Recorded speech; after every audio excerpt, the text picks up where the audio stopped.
Hello. Okay, a few people have asked me to show them how I make a soft shackle.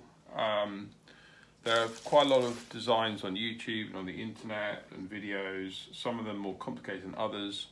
This, I would say, is a reasonably simple and strong option, which I've used quite a lot and I've never had any issues with.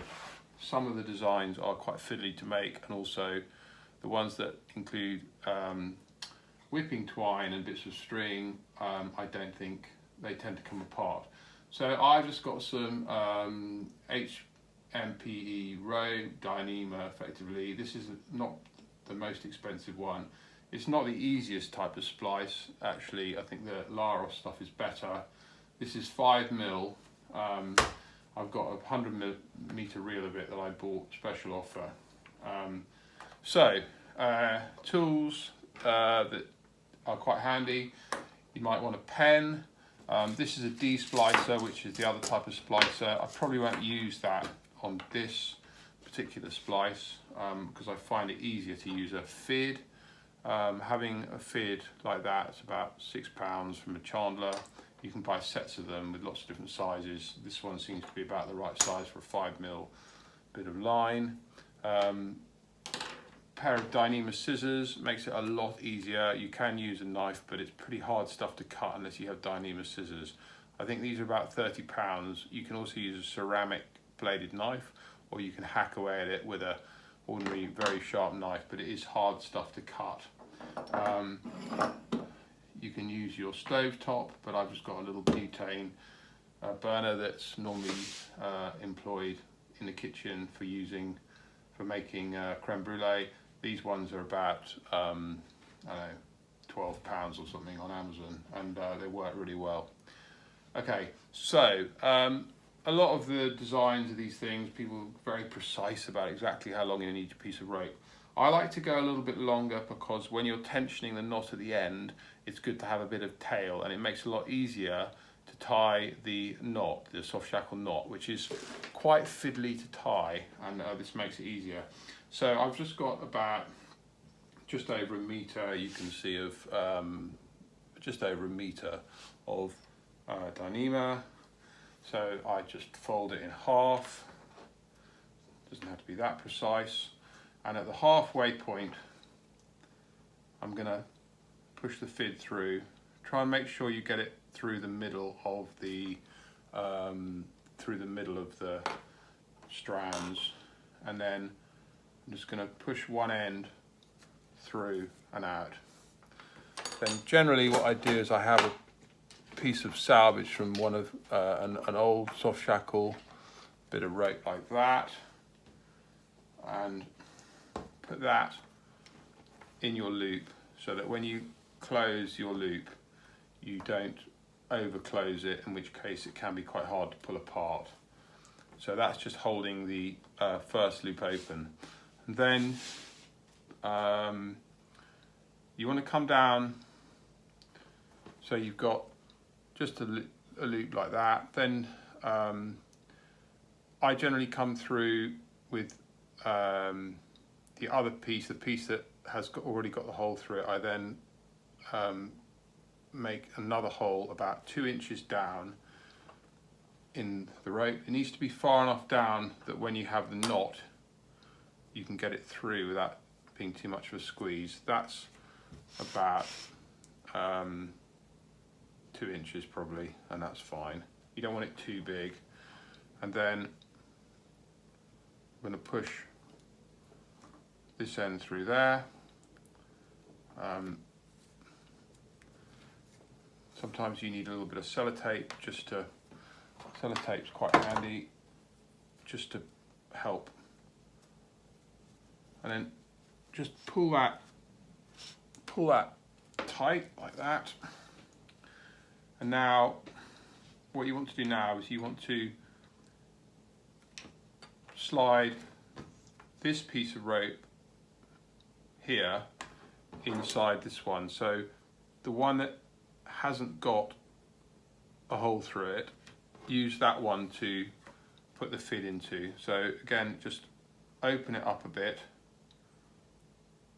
just try and tease it in without catching any of the strands. This, as I say, this is not the easiest Dyneema. I'd recommend the Laros stuff, which is made in Germany, which is really nice and very easy to splice. So I'll just tease that through, trying to make sure it doesn't come out, and try and make sure you kind of go down the middle of the rope inside. As I say, I'm not using the easiest Dyneema, but I'd recommend the Laros.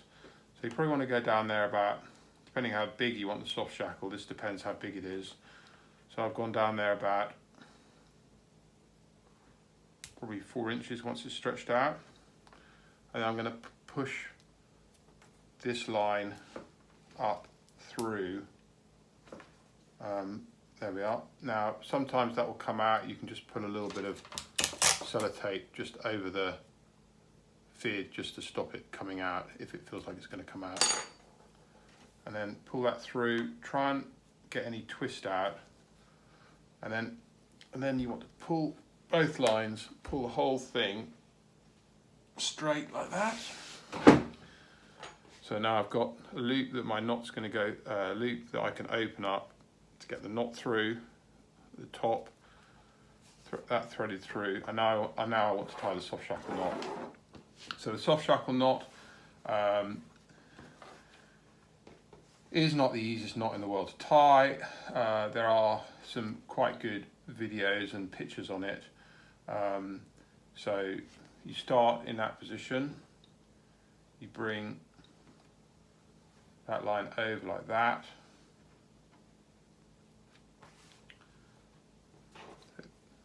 Then you need to come over there, under there, and then just hold that in place. Then you've got to come. The critical thing now is you need to come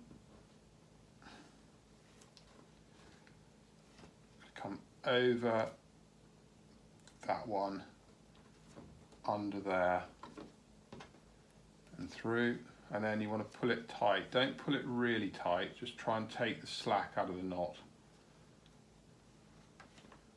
So, and then you take the piece which is nearer you and you go under the 3 lines there like that, and then this one come over and under the 3 lines and up through. I probably made that look quite easy. It is quite easy to get disorientated. I'm not very good at spatial tasks, and I can, and if you think you haven't got it right, just go back and start again, and then just trace through the lines and try and pull them as tight as you can, so you can kind of find which one it is by pushing it, and then just that one there, then try and pull that through, pull through, so that's that one there, and then push it, pull it there, pull it there, and then that one looks a bit loose there, so just push that through there.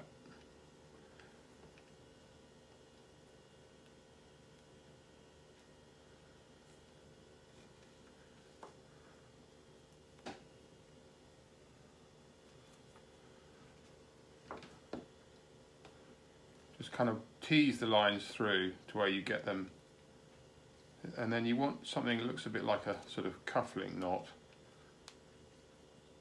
That's not my finest effort, but it's not bad. Again, as long as you get it reasonably square, and then we need to tension it. So that's what you're looking like. So that's your knot. Got it quite tight up to the end there. So just kind of pull it by hand. Now, you can just, now you need to tension the knot. Now it's very important. So what I do is I make a loop in the 2 ends here, make a loop in these 2 ends. The knot to tie that I've discovered through trial and error is not a reef knot, because this rope's quite slippery and it will pull through if you tie a reef knot. But then the best knot to tie by far, in my view, is a double sheet bend, which is a great knot if you've got two bits of slidey rope or different size ropes. It just seems to grip on anything and is a really, really strong knot. And it tends not to come undone. But it is pretty slippery stuff, Dyneema. But I think that's probably enough tail on it where it won't come undone. So I've got a loop there, and now I'm going to use this loop here to tension it. Now, my little trick for tensioning involves getting, this is my wife's exercise mat, she's away at the moment so she doesn't know I'm using it for this purpose, is to get a trolley jack. And so Halford's Finest, and then what I do is I just get an old shackle, any old shackle will do, and then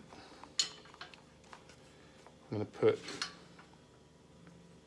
one end through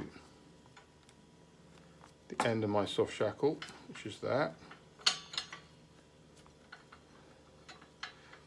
and then through the other end where I've tied the loop, tighten that up,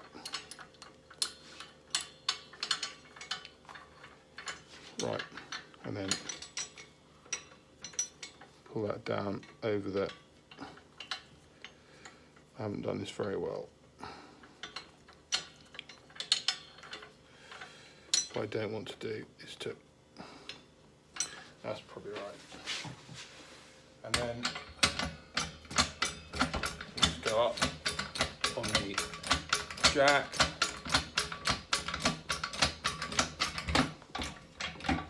And you can see the knot pulling tight. Now that's pretty bar tight already. I can hardly move that.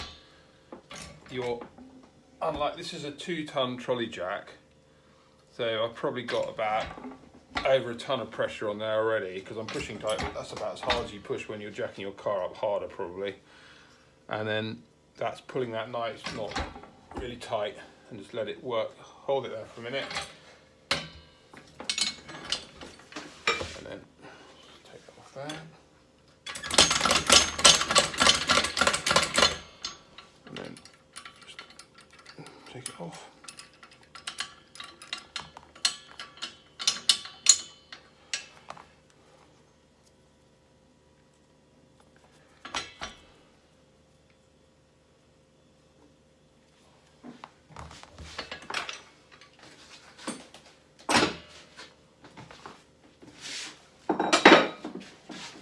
So now we've got our soft shackle, and that wasn't my finest ever knot, I have to say, but anyway, I was a bit quick doing it, and then cut off with about an inch on each bit of tail, and then just pull it all apart so that it's just all in flaky like that, and all the bits come apart.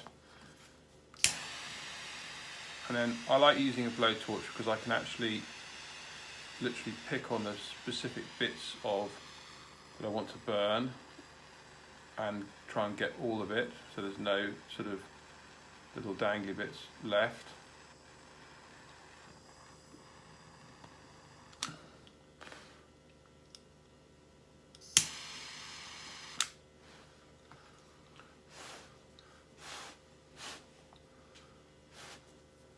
And soft shackle, need to let it cool down before I touch the end. So the hole is just about the right size to where I can get it through, but it's not gonna come out. And I can, yeah, there it is. So,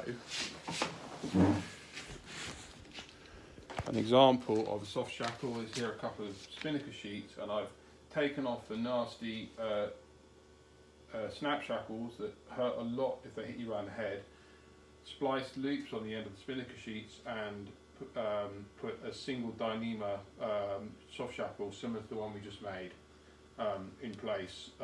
Much nicer situation on your spinnaker sheets. And that's it. I'll probably be putting some more videos on